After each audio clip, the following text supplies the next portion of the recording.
नमस्कार, मी वृषाली पाटील बातमीपत्रात आपलं स्वागत करते। टॉप 9 न्यूज पाहणार आहोत। मात्र एक महत्त्वाची बातमी, केंद्रीय गृहमंत्री अमित शहा मुंबईत सह्याद्री अतिथीगृहावर आहेत। अजित पवार, देवेंद्र फडणवीस सह्याद्री अतिथीगृहावरून निघाले।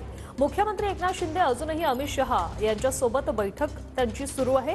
महायुतीतील 13 जागांवर तिढा अद्यापही कायम आहे। मुख्यमंत्री दोन्ही उपमुख्यमंत्र्यांसोबत ही बैठक सुरू होती। मात्र आता फक्त मुख्यमंत्री एकनाथ शिंदे हेच अमित शहांसोबत उपस्थित आहेत, तर अजित पवार, देवेंद्र फडणवीस सह्याद्री अतिथीगृहावरून निघाल्याची माहिती मिळते।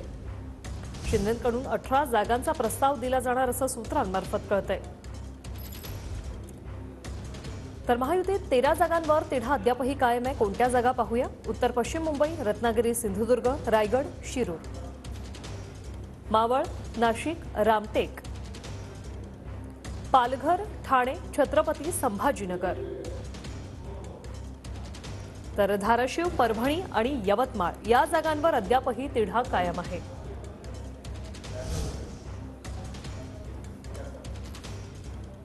विनायक दावरुंग आमचे प्रतिनिधी आपल्यासोबत जोडले गेलेले आहेत। विनायक, फक्त मुख्यमंत्री एकनाथ शिंदे आता अमित शहांसोबत आहे, दोन्ही उपमुख्यमंत्री निघाल्याची माहिती मिळते। काय बैठकीतले अपडेट? ऋषाली बरोबर आहे। ज्या पद्धतीने ही बैठक जी आहे ती पार पडलेली आहे, दोन्ही उपमुख्यमंत्री सह्याद्री अतिथीगृहातून निघून गेलेले आहेत। आता मुख्यमंत्री जे आहेत ते अजूनही सह्याद्री अतिथीगृहात आहेत।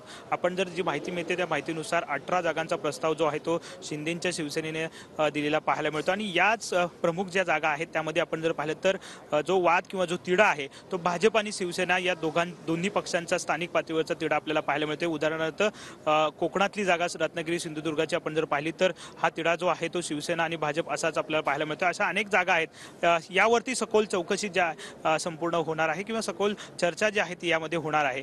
कारण आपण जर पाहिलं तर हा तिढा जर वाढला तर याचा फटका जो आहे तो महायुतीला राज्यात लोकसभेसाठी बसू शकतो। मिशेल 45+ भाजपला पार करायचं आहे आणि त्यासाठीच सगळ्यांनी समंजस्यानं भूमिका घेणं गरजेचं आहे असं वरिष्ठांच्या सूचना आहेत। आणि त्यामुळेच आता आपण जर पाहिलं तर सह्याद्री अतिथीगृहात मुख्यमंत्री आणि अमित शहा यांच्यात सध्या चर्चा जी आहे ती सुरू आहे। कारण शिंदेंच्या शिवसेनेच्या ना सुद्धा त्यांच्या लोकांना सुद्धा समज जो आहे तो दिला जाऊ शकतो। कारण मिशन 45च्या अंतर्गत कुठलाही दगाफटका होऊ नये किंवा जे सर्वे आलेले आहेत प्रत्येक लोकसभेचे त्यानुसार कुठल्याही लोकसभा क्षेत्रामध्ये फटका बसू नये यासाठी कुठेतरी सामंजस्याने दोन्ही बाजूंनी घेणं गरजेचं आहे आणि त्यासाठीच ही आजची बैठक महत्त्वपूर्ण मानली जाते। दोन्ही उपमुख्यमंत्री निघून गेलेले आहेत, परंतु अजूनही मुख्यमंत्री एकनाथ शिंदे जे आहेत ते सह्याद्री अतिथीगृहात आहेत आणि त्यांच्या जागांचा जो प्रस्ताव आहे तो अमित शहांसमोर मांडला जाऊ शकतो आणि कुठेतरी शिवसेनेला अधिक जागा कशा मिळवता येतील याचा प्रयत्न जो आहे तो शिवसेनेकडून शिंदेंच्या केला जातोय।